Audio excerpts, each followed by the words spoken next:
Arsimi në vitet e fundit ka pësuar një regres të thellë, duke shënuar treguesit më të ullët, ndoshta në 20 vitet e fundit. Ka raportet e agjencive të specializuara ndërkombëtare që ngrën alarmin për këtë çështje.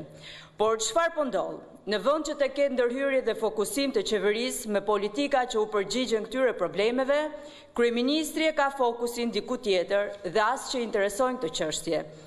Deklarata e tij se do të ndërtohet një kampus në Durrës për të strehuar studentët e Tiranës si zgjidhje për problemin e qerave të shtrejta është një pranim publik i falimentimit të shtetit. Në çdo vend normal, qeveria do të investonte te studentët.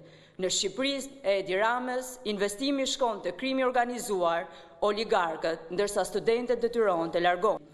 Ajo që thot kryeministri nuk është zgjidhje, është tallje me studentët dhe dëshmi e qartë e dështimit në arsim. Një shtet që përzes studentët dhe mbron belindat, mirlindat dhe gysërat ka hequr dorë nga ardhmja e tij.